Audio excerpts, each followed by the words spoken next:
आज हम ज्ञान की धरती बोध गया की सैर करेंगे। दोस्तों, अभी हम खड़े हैं बोध गया के बस स्टैंड के पास।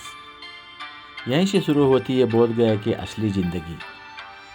सड़क के दोनों तरफ छोटे छोटे hotel, lodge, guest house, travel agent और खाने की दुकानें दिखाई देती है। जैसे जैसे हम आगे बढ़ते हैं, चारों तरफ अलग अलग भाषाएं सुनाई देती है। हिंदी, अंग्रेजी, सिन्हला, थाई, जापानी, कोरियन और इत्यादि। यहाँ आने वाले लोग उपासक, उपासिका और भिक्षु हैं, जो अलग अलग देशों से बोध गया आते हैं।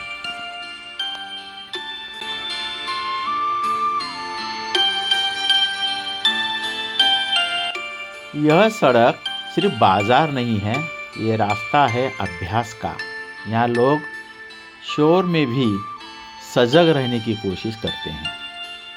दुकानों में बुद्ध की मूर्तियाँ, ध्यान के कुशन, माला, पुस्तकें और साधारण कपड़े मिलते हैं। यह कोई तीर्थ की दिखावटी खरीदारी नहीं है, ये उपयोग की चीज़ें हैं अभ्यास के लिए।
अब हम पहुंच रहे हैं 80 फीट बुद्ध प्रतिमा के पास।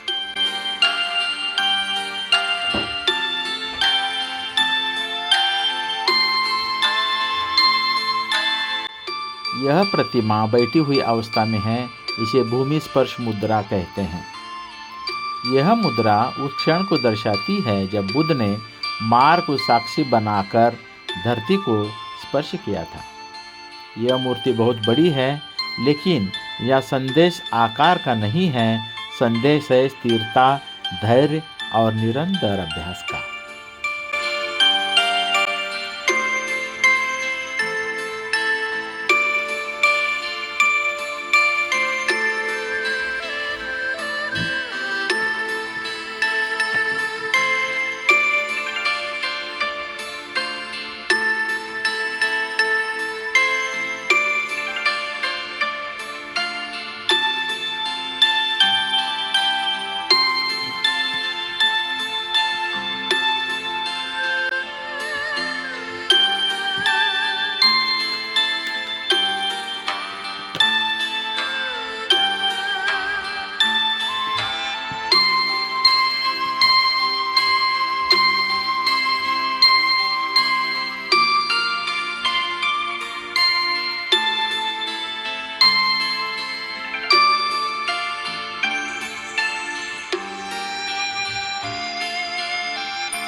अब हम पहुंचते हैं जापानी बौद्ध मठ में, जो बोध गया के सबसे शांत स्थानों में से एक है।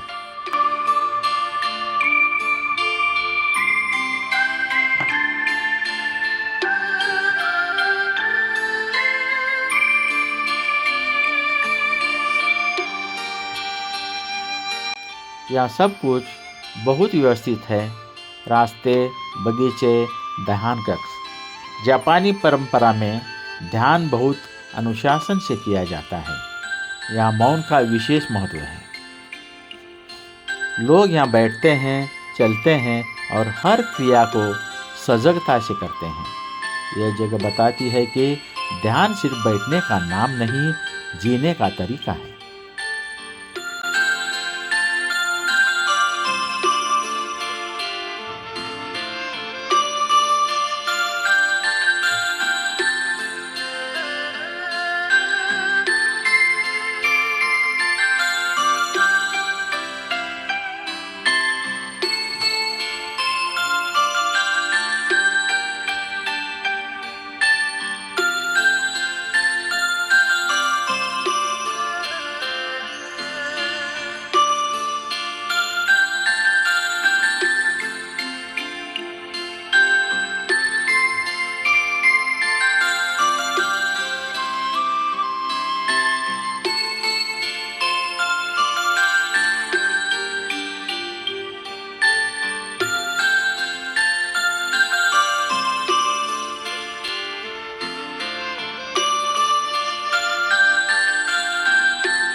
अब हम बात करते हैं रिक्लाइन बुद्ध प्रतिमा की। यह प्रतिमा बुद्ध के अंतिम समय की याद दिलाती है, जब उन्होंने शरीर को त्यागा। यह कोई शोक का दृश्य नहीं है, यह स्मरण है कि सब कुछ अनित्य है। यहाँ बुद्ध शांत मुद्रा में लेटे हुए दिखते हैं। चेहरे पर कोई पीड़ा नहीं, कोई डर नहीं। यह हमें यह समझाता है कि अगर जीवन सजगता और करुणा से जिया जाए तो अंत भी शांत होता है। अब हम तारा देवी मंदिर की ओर बढ़ रहे हैं।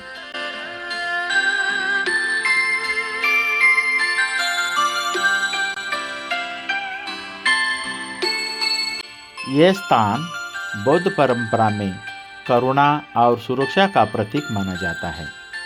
यहाँ बहुत शोर नहीं होता, लोग कम आते हैं, लेकिन जो आते हैं वे थोड़ी देर रुकते हैं। यह जगह ध्यान से ज़्यादा मन की स्थिरता के लिए जानी जाती है।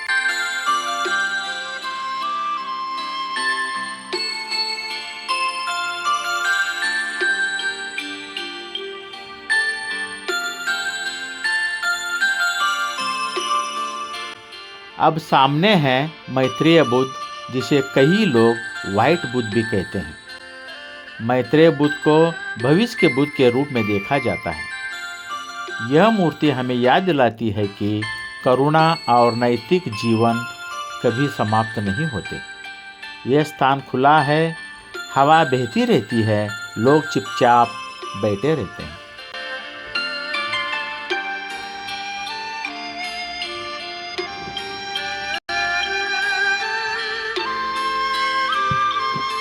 अब हम पहुंचते हैं वाट तई बौद्ध विहार में। यह थाईलैंड के भिक्षुओं और उपासकों का प्रमुख केंद्र है। यहाँ की वास्तुकला सीधी, साफ और अनुशासित है।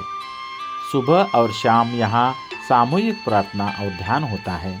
कोई दिखावा नहीं, सिर्फ नियमित अभ्यास।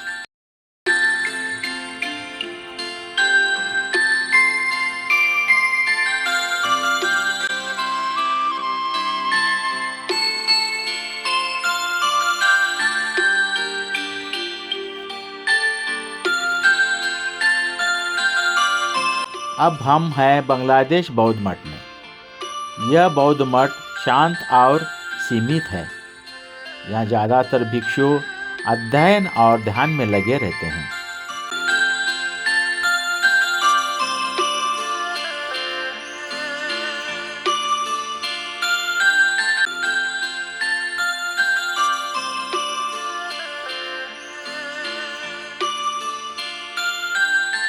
ये स्थान दिखाता है कि बुद्ध की शिक्षा सीमाओं से बंधित नहीं है।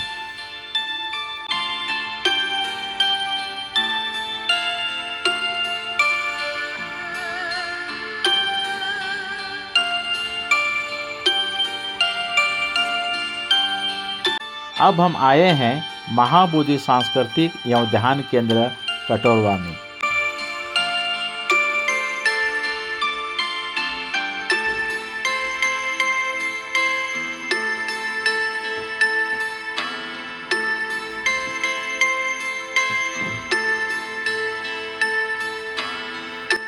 यहाँ अध्ययन, ध्यान शिविर और सामूहिक अभ्यास होते हैं।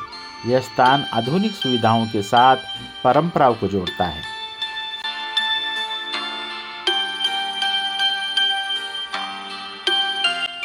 अब हम हैं महाबोधि सोसाइटी ऑफ इंडिया के पास।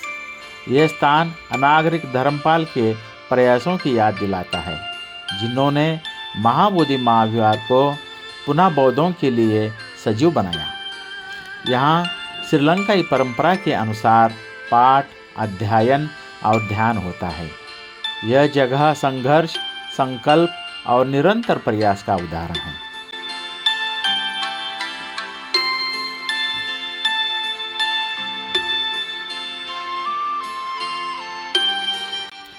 बोध गया कोई पर्यटन स्थल नहीं है, यह अभ्यास की भूमि है।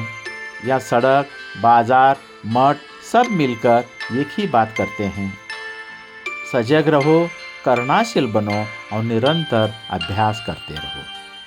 अगर ये यात्रा आपको उपयोगी लगी हो तो वीडियो को साझा करें। हम फिर मिलेंगे किसी और यात्रा में। धन्यवाद।